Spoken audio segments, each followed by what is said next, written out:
दोस्तों ये रही Royal Enfield signal marshal grey. ये चीज़ अगर क्लासिक के अंदर देखी जाए तो वो ज़्यादा ठीक है, क्योंकि तो ये हो गई स्टार्ट। देखो इनिशियली तो देखो ठीक है, इनिशियल पिकअप भी बढ़िया, चलने में बढ़िया। अब ये तो नहीं है कि आप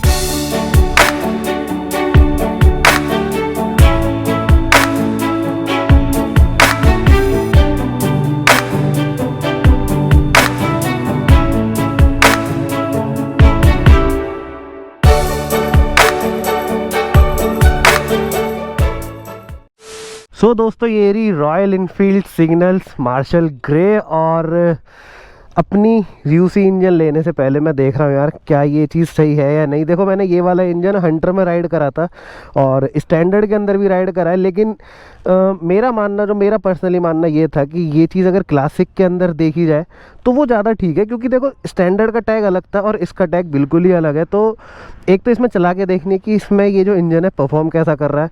दूसरा, जब भाई कोई चीज़ हमें परचेज़ करनी होती है तो उससे पहले रिसर्च तो चलती है। तो ये अपने ग्रुप में नई बुलेट ऐड हो गई है, नई क्लासिक बुलेट। और ये किन की है? ये हमारे भाई की है, राठी भाई की। ये रहे इनोकी है ये बाइक, और इन्होंने ये अभी अभी लिया, अभी इसकी फर्स्ट सर्विस भी नहीं है। मैं एक बार आपको दिखा भी देता हूँ ऑन करके। ये बस 100 किलोमीटर कुछ चली है, ये देखो यहाँ पे। ये देखो 107 किलोमीटर टोटल चली है और अभी बस इसकी पूजा वगैरह हुई है। तो बाइक बिल्कुल न्यू है, बिल्कुल ब्रांड न्यू है। और इसी के कुछ मॉडिफिकेशंस भी आपको देखने को मिलेंगे अपने इसी वाले चैनल पे। सो आपको ये भी अंदाज़ा लग जाएगा कि अगर आपके पास क्लासिक है तो उसके कौन से बेसिक और ज़रूरी मॉडिफिकेशन है, वो सब कुछ भी देखने को मिलेगा। लेकिन वो दूसरी वीडियो में देखने मिलेगा। आज वाली वीडियो में हम इसको चला के देखेंगे कि ये वाला मॉडल और ये चीज़ जो ये मशीन है ये चलने में कैसी है, और सारी चीज़ें मैं आपको यहाँ पे बताने की कोशिश करूँगा। क्योंकि देखो मॉडल टू मॉडल सारी चीज़ें डिफ़र करती हैं। अब अगर स्टैंडर्ड की बात करें तो स्टैंडर्ड बिल्कुल अलग थी और चलाने में अच्छी है। देखो ये इंजन चलाने में बिल्कुल ठीक है, लेकिन जो मिस होता है वो बस थंप होता है। तो अगर थंप को साइड में रखें और इंजन की बात करें तो देखो इंजन रिफाइन है पहले के मुकाबले, वाइब्रेशन इसमें बिल्कुल भी नहीं है। और ये इंजन सबसे पहले मिटियोर 350 के अंदर आया था, तो उसके बाद से ये सारी चीज़ें कंटिन्यू होने लगी थी। और अभी कुछ ही टाइम पहले हिमालयन के अंदर कंपनी ने वो शेरपा 450 सीसी इंजन यूज़ करा था, लिक्विड कूल वाला। तो अब वो आने वाली बाइकों में वो चीज़ भी यूज़ होगी। तो ये तो रॉयल इनफील्ड करता ही है कि जिस नए इंजन को बनाता है उसके बाद वो और बाइकों में उन चीज़ों को यूज़ भी करता है। तो अब बातों में ज़्यादा टाइम वेस्ट नहीं करता हूँ, इसको चला के देखता हूँ। करोल बाग की तरफ मैं जा रहा हूँ क्योंकि आज इसमें कुछ बेसिक मॉडिफिकेशंस भी होंगे।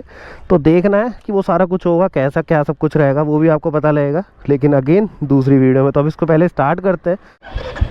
तो ये हो गई स्टार्ट। देखो थंप आप मिस आउट तो ज़रूर करोगे इसका, लेकिन इंजन की रिफाइनमेंट बहुत अच्छी है। ये वाला जो पोर्शन है ये पूरा वही फील दे रहा है जो बुलेट हमेशा से देती आई है। बट अब चला के देखते हैं कि चलने में कैसी है, ठीक है। इनिशियली तो देखो ठीक है, पर अब इसको ज़्यादा नहीं भगाएंगे क्योंकि इसकी सर्विस नहीं हुई है। तो फर्स्ट सर्विस से पहले ज़्यादा भगाना ठीक बात नहीं है।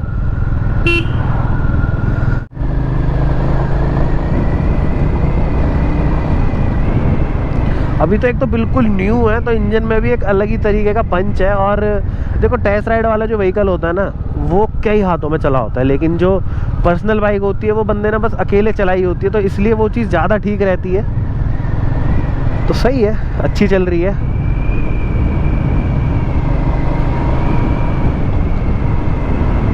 इंजन इतना रिफाइंड है कि इसके अंदर तो बिल्कुल भी वाइब्रेशन नहीं है। पहले जो यूसी इंजन होते थे उसमें जो साइड व्यू मिरर होता था ना उसमें रियर बिल्कुल नहीं दिखता था, बट यहाँ पे दिख रहा है। तो ये चीज़ कंपनी ने ठीक करी, मतलब रिफाइनमेंट लेवल जब इंक्रीज हुआ, वाइब्रेशन कम हुई, तो ये चीज़ अच्छी हो गई। यही सारी चीज़ें पहले परेशान करती थी, लेकिन उनके भी अपने ही मज़े थे और जो इसके मज़े हैं वो इसके हैं। और मैं इस चीज़ को बुलेट 350 में लेने के लिए क्यों आपको मना कर रहा हूँ, उसका सबसे बड़ा रीज़न ये है कि यार देखो जब टैग मिल रहा है आपको तो क्लासिक का लो इस इंजन के साथ, मेरे हिसाब से। बाकी तो भाई देखो सबको अपनी अपनी चीज़ें पसंद होती हैं। किसी को हो सकता है बुलेट 350 अच्छी लग रही हो, किसी को ना लग रही हो, तो वो सबका अपना ओपिनियन है। मेरा ये ओपिनियन है जो मैं आपको दे रहा हूँ। रॉयल इनफील्ड वाला जो था ना वो चौड़ा चौड़ा फील फ्रंट से आता था, बैठते एकदम बढ़िया सा, तो वो चीज़ है इसमें, तो उसकी दिक्कत नहीं है। बट यहाँ पे लिखा रहा है इको, और हाँ इको जब लिखाएगा ना उसका मतलब है कि ये पेट्रोल कम यूज़ कर रही है। और जब इको हट जाएगा उस टाइम पे हम एक्सीलेटर ज़्यादा दे रहे होते हैं, पेट्रोल ज़्यादा जाता है, तो इको इसलिए हटता है। अब ये देखो नॉर्मल मैंने बाइक उठाई, इको आ रहा है, ठीक है। अभी एक्सीलेटर अभी हटेगा, ये देखो जब इनिशियली उठाते हैं ना तो इको हट जाता है, और उसका हटने का रीज़न यही है कि जब इसमें पेट्रोल ज़्यादा जा रहा होता है ना तब ये हटता है। और आप हल्की हल्की रेस देते रहो, धीरे धीरे चलाओ रोड के मज़े लेके, तो आपको कोई प्रॉब्लम नहीं होगी। तो ये चीज़ इसकी अच्छी है। देखो पहले के मुकाबले रिफाइनमेंट भी बढ़ा है और पहले के मुकाबले फीचर्स भी बढ़े हैं, और लुक तो बदला ही है। देखो मुझे लुक से इसके कोई प्रॉब्लम नहीं है, किसी भी चीज़ से कोई दिक्कत नहीं है, क्योंकि ये क्लासिक है। और यहाँ पे देखो रॉयल इनफील्ड क्लासिक 350 प्रॉपर लिखा हुआ है। यहाँ पे आप वो नेविगेटर भी लगा सकते हैं, बट वो थोड़ा महंगा आता है, पर किसी को अगर पसंद है वो चीज़ यहाँ पे यूज़ कर सकता है। वो रॉयल इनफील्ड के ऐप से कनेक्ट हो जाती है। दूसरा जो इसके स्विचेज़ हैं वो वही है, high beam, low beam, passing का, इंडिकेटर का, हॉर्न का, और ये वाला जो बटन है इससे ये मीटर आप टॉगल करते हैं पूरा। अभी ये ओडोमीटर शो कर रहा है, अभी ये ट्रिप 1, ट्रिप 2, और ये टाइम, फिर ये ओडोमीटर। इसमें ट्रिप F नहीं है। और ये इंजन किल स्विच बटन हो गया, यहाँ पे इसी से सेल्फ लगता है। और ये यहाँ पे हज़ार्ड लैम्प का स्विच, और बाकी डबल डिस्क तो ये है ही है। क्लच इसकी काफ़ी स्मूथ है, और ये पूरी मैट ब्लैक है, इसीलिए इसका ये चीज़ भी ब्लैक है। और अगर आप ये क्रोम वाला वेरिएंट लेते हैं, मतलब जैसे बुलेट में भी है, और इसी मॉडल के अंदर अगर उसका इंजन क्रोम वाला है, तो ये चीज़ आपको सिल्वर कलर में मिलती है, ब्लैक कलर में नहीं मिलती है। तो ये छोटे छोटे जो टच हैं वो कंपनियां भाई हमेशा से करती आई है, और इसी के लिए रॉयल इनफील्ड जानी भी जाती है। और रिलायबिलिटी तो आपको सभी को पता है कि ये चीज़ कभी बूढ़ी नहीं होती। आज ले लो या आज के 10 साल बाद लेना, या 10 साल पहले जो आपने ली होगी वो बिल्कुल नई भी करवा सकते हो। तो है, देखो फील तो है इस चीज़ के अंदर, ऐसा नहीं है कि कभी आउटडेटेड लगेगी।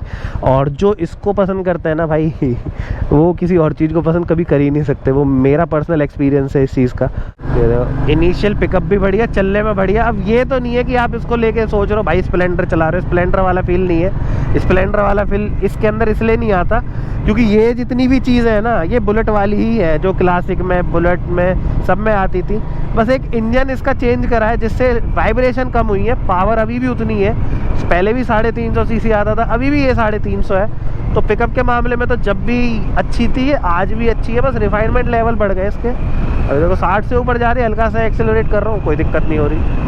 80 तक भी चली जाएगी तब भी कोई दिक्कत नहीं है, बट मैं लेके नहीं जाऊँगा क्योंकि बाइक अभी नहीं है, तो भगाने का कोई फ़ायदा नहीं है। शोरूम पे जो बाइकें होती है ना उनके अंदर कुछ भी चला लो कोई दिक्कत नहीं है, क्योंकि वो भाई कंपनी की है। बट ये तो अपनी है, इसको अपने हिसाब से चलाएंगे, तो भगाने का कोई फ़ायदा नहीं है।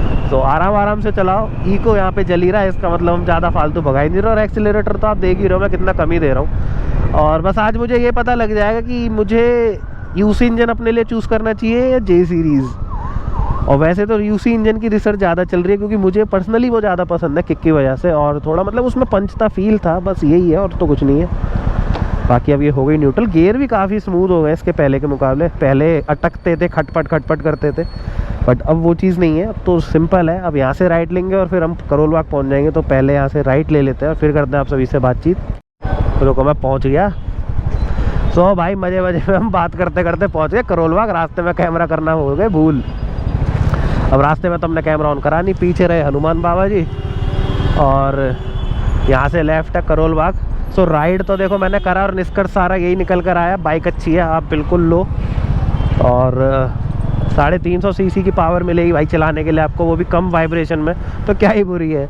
और देखो मेंटेनेंस तो मुझे नहीं पता इसका कितना रहेगा कितना नहीं, क्योंकि वो सर्विस रिकॉर्ड और वो सारी चीज़ें तो बाद में पता लगती है, स्टार्टिंग में तो पता वैसे भी नहीं लगती। अगर देखो आपको पंच और थंप चाहिए ना तो इसको मत लेना। ये अगर आपको कंफर्टेबल राइड चाहिए एक रॉयल इनफील्ड के ऊपर, तब आप इसको लेना, कोई दिक्कत नहीं आएगी आपको।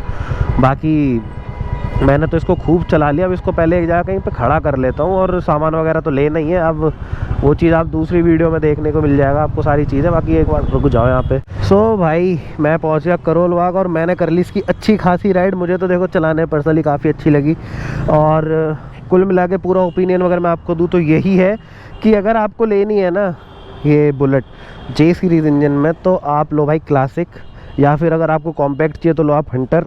और बुलेट इग्नोर कर दो। उसका रीज़न यही है कि बार बार मैं एक ही चीज़ बोलूँगा कि कलर वगैरह चेंज करके उसको बुलेट बनाया, बाकी फील तो आपको यही वाला आएगा उसके अंदर भी। सो एक टैग आपको दूसरा मिल जाए क्लासिक वाला अगर आप ये वाला मॉडल लेते हैं। बाकी सबकी अपनी पर्सनल चॉइस होती है, वो क्या लेते क्या नहीं लेते। और मेरी तो चॉइस यही है कि मैं अगर यूसी इंजन मिल गया तो ले लूँगा, बाकी अगर मुझे लेना पड़ा ना तो मैं क्लासिक लूँगा।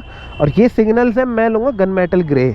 मैं अभी आपको बता देता हूँ, अगर मैंने नई ली तो गन मेटल आएगी, और पुरानी कोई मुझे मिल गई अच्छी कंडीशन में और अच्छे मॉडल में तो भाई वो तो आपको इन फ्यूचर देखने को मिल ही जाएगी। तो यही थी एक छोटी सी video, ride video, impression video इस Royal Enfield signal marshal grey के ऊपर। आपको ये वाली क्लासिक कैसी लगी, इसका चलाने का तौर तरीका कैसा लगा, कमेंट सेक्शन में ज़रूर कमेंट करना। बाकी हमारी इस वाली वीडियो करना लाइक और चैनल करना सब्सक्राइब। मिलता है किसी दूसरी वीडियो में, नहीं दूसरी में नहीं, इसी की दूसरी वीडियो में, जिसमें इसके ऊपर जो ज़रूरी मॉडिफिकेशन होने हैं वो आपको उस वाली वीडियो में पता लग जाएगा। सो जब तक के लिए बाय, टेक केयर।